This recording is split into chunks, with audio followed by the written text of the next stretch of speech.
Hi everybody, welcome back to the channel. Today we're going to be taking a look at the G.I. Joe Classified series, Lowlight. If Saturday morning cartoons fueled your imagination as a kid and powers your action figure collecting now as an adult, then you're in the right place. Thanks for stopping by and welcome to Saturday Morning Toy Collector. And if you like my content, please consider subscribing.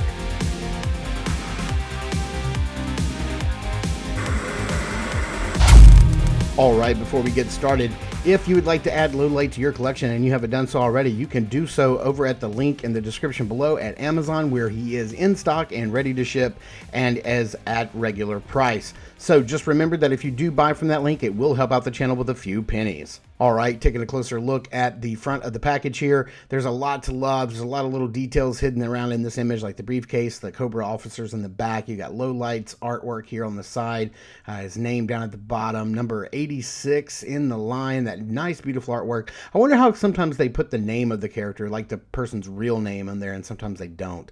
Here's a look at his specialties, and then on the back, we've got a little punch in on his goggles, his vest detail, everything he comes with, all of his specialties again, and then the fact that he stands at 6.3 inches tall, so he's an average size Joe. So let's get this guy opened up and take a closer look. All right, starting off with his accessories and his backpack. This thing is big and bulky and has lots of straps and stuff for gear to stow. You can put one of his sidearms right there on that little post right there. It's a nice looking backpack. We do have this nice, very substantial little blade that he comes with. It fits on a sheath on his leg, and it's pretty sturdy too. I like that design. Here's a look at his red goggles that he's known for. It sort of like makes him who he is. Looks really nice. And then here we have his sidearm. This thing looks like a nail gun to me, especially how the clip loads in. It's got a hole in the end for blast effects. But you do come with this little clip here that just has some little sculpted ridges on the side, and you just slide that right in. And that's why I say, to me, looks like a nail gun. It's really nice. I like it. It's a new gun, and I'm glad to have it in the collection. Here's his little, I don't know if this is a wind detector or range finder. It does have like this little fan on it. So I think this may help him, either figure out wind direction or, whatever he needs to help assist him with his long range sniping.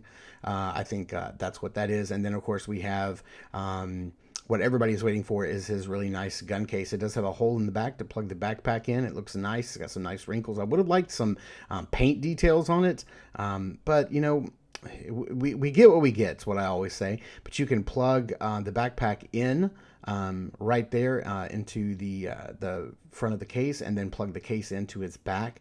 And the really cool thing is that does not leave a hole on the inside. There's enough clearance there that the hole is recessed in, and you don't see it on the insides. But there's everything he comes with, and this is a really nice thing. You got the scope, the suppressor, his bipod, and of course the gun itself. Everything's nicely laid out. It's got some extra clips and some little pouches for folders and information and stuff. But and I'm glad they put these little indents in so you can get everything out fairly nicely and easily, especially if you have fingernails. It'll make the work a lot less hectic for you. And then let's get out the suppressor, and let's get out the scope and put this thing together. One of the things that I really like about this gun is that they made the case so that you can stow the gun with the clip in, and of course there is the clip there on the bottom of the magazine, and then the magazine of course is removable, and that's really neat that they put that in there. Typically that's a separate piece, and I'm glad it came with it. Here is a clip that I'm sure is going to break off eventually, but this holds the bipod, but it holds it very well, unlike some other weapon movable handles on guns that we've seen recently. I really like that once you put the suppressor on, it really adds some length and some bulk to the gun, and I really like that. Makes it look more menacing. And then of course you put the scope on. Not so easy to do from behind the camera, but there you have it. It looks really good, and that is a well-kitted out sniper rifle. It looks incredible. Turning our attention to Lowlight himself, man, I really like this character design. I love the little beanie on his head, and I like the sculpt that's on the texture detail there. Looks really nice. I like the look of the painted face. Looks really good. I love the red and the green, the pops of color on there. Really nice throwback to the original figure, and I really dig it. Look at all the little pouches and sculpted detail on the arms. He's got 2 holsters, one for the knife and one for his little rangefinder, and all the little sculpted details in the pants. I don't know if these are new lower legs or not, but they seem to be. You have this nice little sheath. The knife goes in there very well. The sheath is really loose. You have to get it down on that thigh to get it to stay in place. And then this is also a tight fit, but it goes in very nicely. We're going to put the little rangefinder device right there, and it's going to hold very nicely. And then let's go ahead and get the goggles on, and they are a very tight fit over that beanie and the bulky hair in the back, and I like that. I'd rather them be tight rather than loose and not sit up there properly.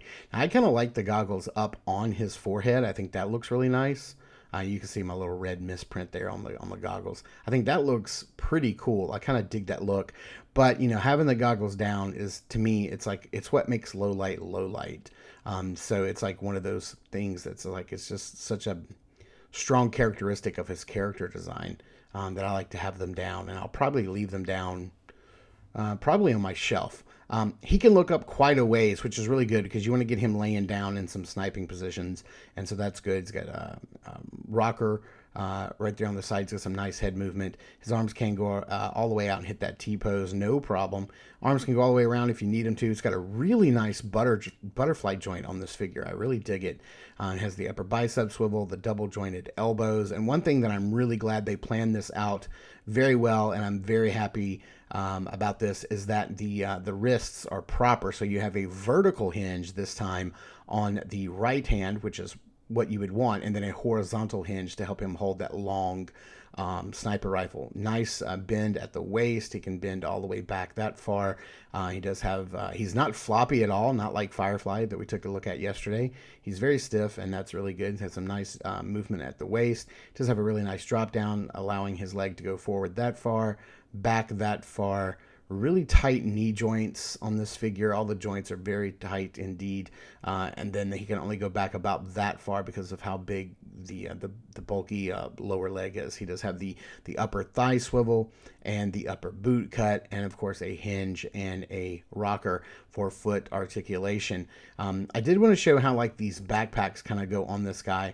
So you can actually put the gun case on his back, or you can have him carry it in his hand, whichever one you want, and you can kind of like stack the backpack back there as well and have that go on. We're going to put his little submachine gun on the side right there, and then there you have it. He is holding all of his equipment. Everything is kitted out and all on the character at once, which is always a really good thing for Hasbro to do with these characters who have a lot of gear. So let's get this guy under some lighting and into some backgrounds and see how he poses up. Man, I got to tell you, I really enjoy Low Light. He was one of my favorites when I was a kid. He always went on missions in my headcanon. He always went on missions with Tunnel Rat, and they would like kind of like work the tunnels, the low light situations, pun completely intended.